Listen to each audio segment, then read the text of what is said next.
張雨晨嘅全新作品《迷戀有害》今個星期最新上架，仲啱啱開咗佢新歌發佈會。發佈會之上，精神奕奕唱新歌，但係原來啱啱喺1個月之前，佢先至因為腎石要緊急入醫院。今次我哋揾嚟雨晨傾下偈，當然仲要關心下佢健康呢。高負親愛的天賦 Just kiss me baby right now。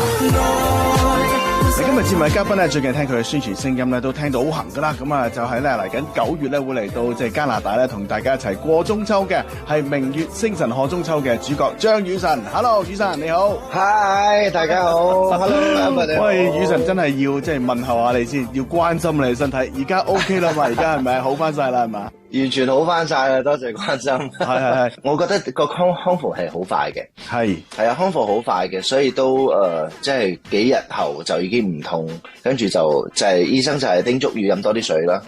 我係從來未試過咁痛喎。係啊，真係未試過咁痛，係好擔心嘅。嗰時候其實係真係嚇親嘅。係啊，一開始我以為係扭親條腰啊定係乜嘢，我就係咁不停攞鐵打走啦，就係咁捽啦。但點知越捽越衰。而家越捽越衰，越捽越衰，我就哇真係痛到我頂唔順啦，跟住就揾人求救啊！係，就入咗醫院。最後就入咗醫院。咁醫生有冇咩要叮囑你要做啊？有啲咩唔好做啊？即係喺西醫部分其實係冇戒口嘅，係，所以就嘢照食啦，但係就醫生就話即係要飲多啲水咯。即係喺出邊做嘢嘅時候，其實我就會好少飲水，我反而係飲茶多咯。因為我係一個好中意飲茶嘅人啦。但係而家就呢個習慣就唔可以要啦。係，即係清水會比較好啲嘅。唔緊要，嗱，你嚟到多倫多，我哋請你飲茶。哎呀，好啊。OK， 喂，嗱，講翻啦，嗱，其實你最緊要好翻晒，我哋就開心啦。咁啊，同埋歌迷都冇咁擔心啦。其實上一次同阿雨晨傾偈咧，已經係差唔多即係成年前啦。咁跟住咧，你又有已經有唔同嘅作品已經出咗啦。咁啊，又有自己嘅演唱會啦，又幫其他歌手做音樂啊，又做監製啊，咁啊，又開埋音樂學校。哇！呢年你真係非常之豐富。咁其實咁多樣嘢裏邊啊，你自己覺得最滿意，我真係最想做呢樣嘢嘅，就終於做到啦咁樣啊。我覺得我最想做嘅都係即係歌手開演唱會呢個部分咯。係，因為我覺得開演唱會係一件好好玩嘅事情嚟嘅。可以將好多自己想唱嘅歌啦，想講嘅嘢，同埋我覺得最重要係可以 present 到我腦入邊嘅成個 concept 俾大家睇。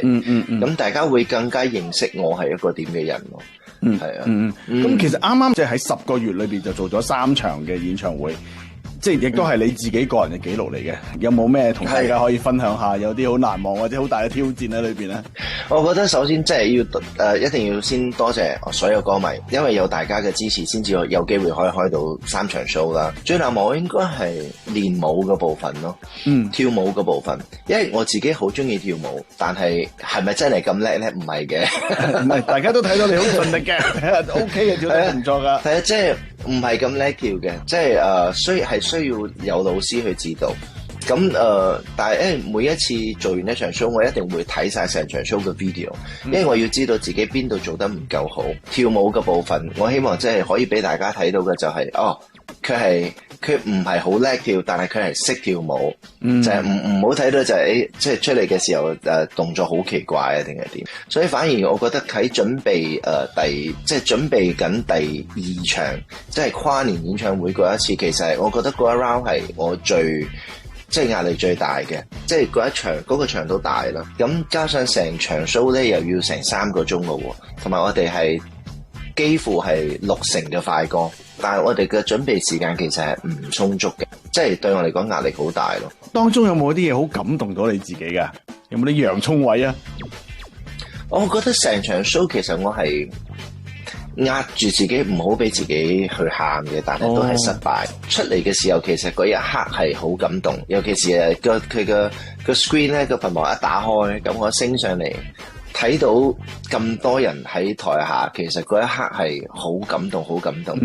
最忍唔住嘅地方其實係我寫俾自己嗰封信咯，係因為我覺得我過去我對自己太過，我覺得我對自己唔好，對自己唔係咁好，即係我會好刻薄我自己咯，即係會鞭策自己，同埋會唔會去俾自己 enjoy life 嘅，我會即係逼自己逼到一個 point 去，你必須要達成。你唔可以唔達成，唔允許自己 fail。所以我喺嗰封信嘅時候就係即係安慰翻自己，即係要叮囑翻自己要錫自己。嗱，呢個就係你自己嘅 show 啊，但係你有同人合作噶嘛？譬如蟲蟲演唱會啦，咁陳松伶啦，咁又有同阿東東佢演唱會幫我做啲編曲啦。咁其實你覺得即係同人哋合作同自己做又好唔同嘅係咪？滿足感喺邊度啊？嗱，我先講咗阿蟲蟲姐姐嘅部分啦。嗰個時候其實可以同佢一齊做嗰場 show，我覺得最滿足嘅地方就係，即係當你成場 show present 出嚟嘅時候，因為我喺台上彈噶嘛，咁我彈緊嘅時候，當你成場 show present 出嚟，而台下嘅人係好中意、好滿意嘅時候咧，即係個心入邊會即係哇，我做啱咗啦，呢件事情係啱咗嘅。咁東東老師嘅演唱會咧，因為東東嘅演唱會比較特別啲嘅，我負責嘅編曲全部係快歌，係尤其是係 opening 啦，咁即係當啲快歌一起啊 ，opening 一起啊，台下嘅人即係聽到個 beat 開始咚嚟嘅時候就開始尖叫咧，哇！嗰時候係 feel 到就係 yes， 就係 yes， 就係呢啲感覺啦，就係哇！跟住大家一快歌哇開始睇到佢哋印啊，好開心嘅時候啊，就哇就 feel 到呢個位置做啱咗啦。今年你嘅作品最近亦都喺即係劇集《非常日誌2》裏邊嘅主題曲I Found My Way，大家有聽到你嘅作品啦。不如同大家講下即係創作嗰個心路歷程係點樣啦，同埋我一聽嘅時候，哇！正到不得了，聽到首歌同個劇集真係好夾啊啲嘢。Thank you。